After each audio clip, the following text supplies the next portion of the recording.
In this video, I'm going to cover the MCS 150 report. This is one of the most frequent mistakes that I see from a motor carrier is they do not update their MCS 150 report on a regular basis, and this gets them in trouble with the FMCSA and their insurance company. So I'm going to cover the different aspects of updating the report and why it's important. The FMCSA regulation for updating the MCS 150 report states that a motor carrier should update this report every 24 months.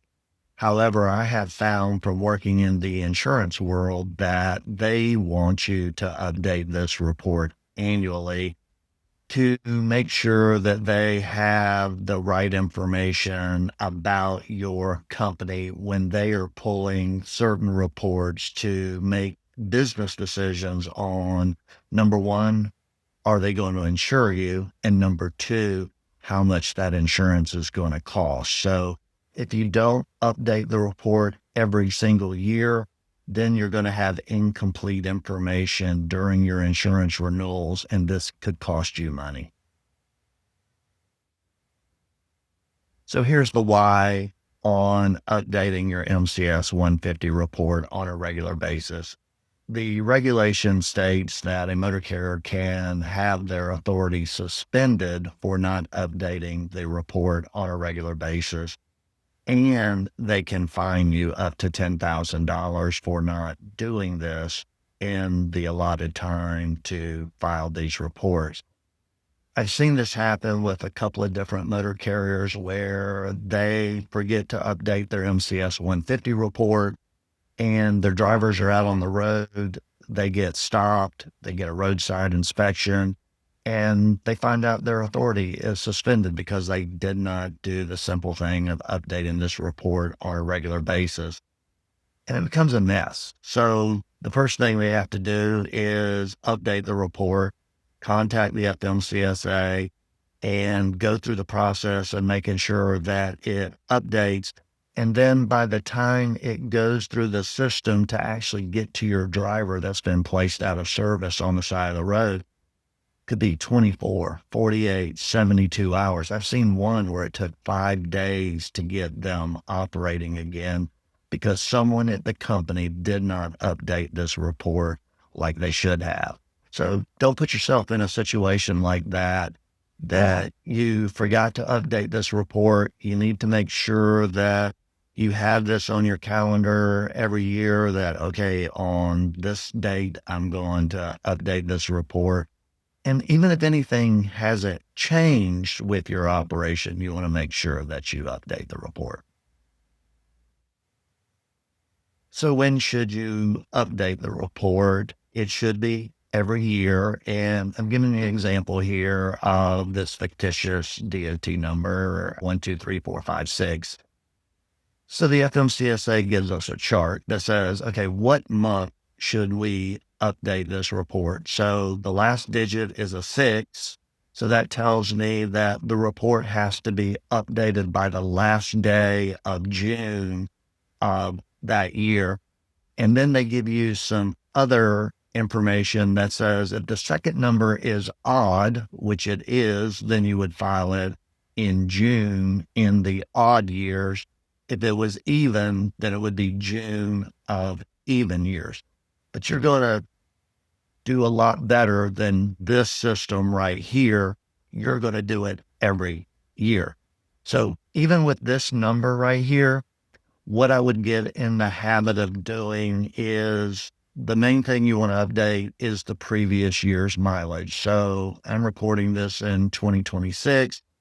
You would want to update your report with your fleet mileage for 2025. And that's one thing that I see the most frequent that a motor carrier does not update is they'll update their MCS 150 report, but it'll be the mileage from like 3 years ago, which is not giving accurate information to the FMCSA, and it's not giving accurate information to your insurance company.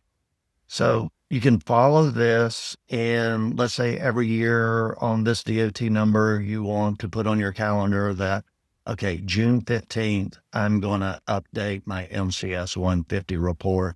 If you have that in your calendar that, okay, June 15th, I'm going to update the report. I'm going to do everything that I learned in this video to make sure the information is accurate. Then you're going to be fine and you're never going to have to worry about your authority being suspended or anything like that. Another consideration that you may want to take is, let's say your insurance renewal is in April of the year. So you renew your insurance every April, and then what you want to do is move it up to updating it like February of each year, a couple of months, because when you do a insurance renewal, they're doing that renewal about 90 days before your actual renewal date, and backing it up a little bit to make sure that the information is up to date. So when the insurance agent sends your information up to the underwriter of the insurance company, your MCS 150 report has the most up to date and accurate information. So what should you update?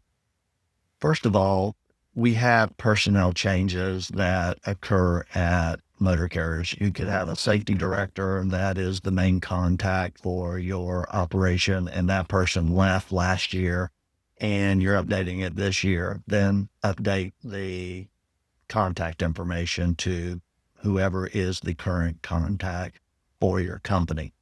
That's important not only for the FMCSA, because if they have to contact you for a compliance review or anything, that's what they're going to use to contact you.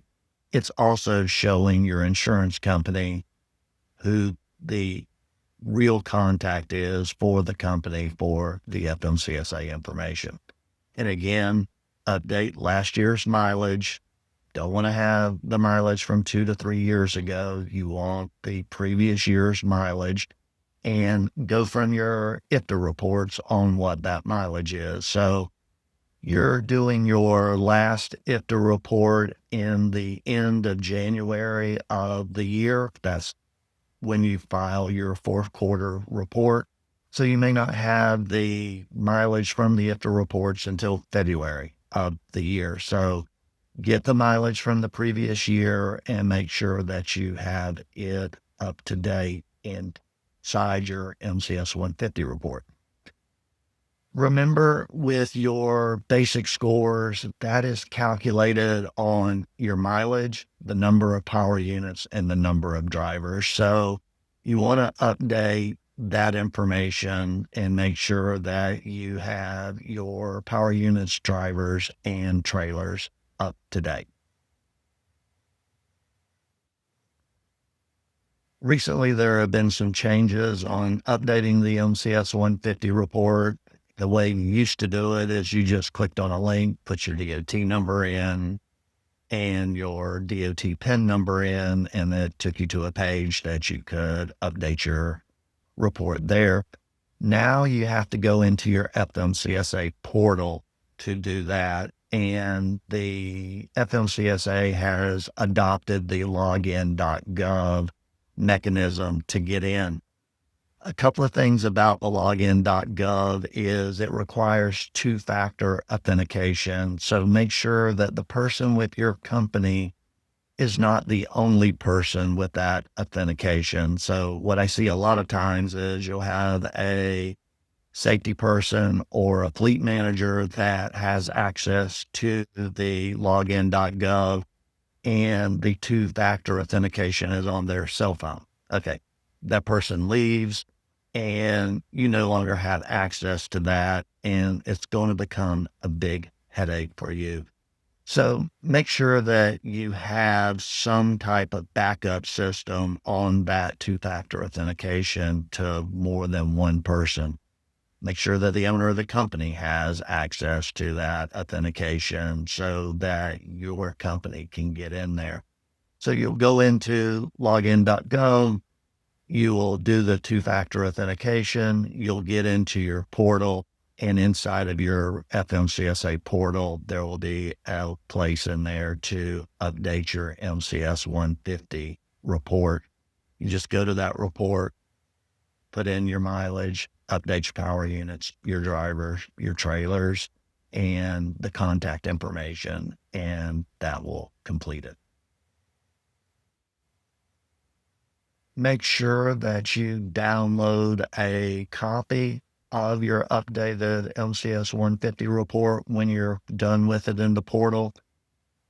I do two things. I take a screenshot that I've done it and I download the report, and it will give you a PDF report on that.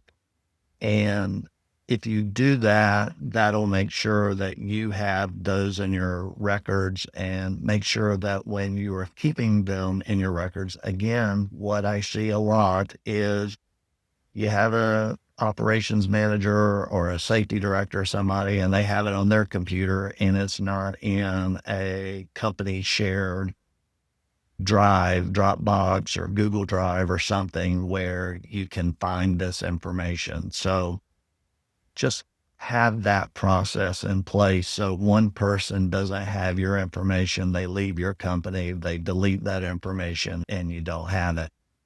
So you're going to do this annually. Things to consider on that is you can follow the FMCSA chart that I showed you earlier in this video. For me, I would pick 2-3 months before your insurance renewal. If you're doing it every year, then you beat the 24-month requirement. Make sure that you're getting that annual mileage and the things that you need to update with drivers and your power units and trailers and all that. Another thing I tell motor carriers is to update the MCS 150 after significant changes. So I have a lot of companies that could buy another operation with 25 trucks in it and 25 drivers. That's a significant change. You change the way your company is operating by adding more power units and drivers. Update it then, you know? Think about it and just go, oh, we sold this unit off, or we bought this unit, or whatever happened that significantly changed your operation. That's a good time to update your MCS 150 report, not just for the FMCSA, but also for your insurance company. Use your FMCSA portal and make sure that you get copies. I hope this helps.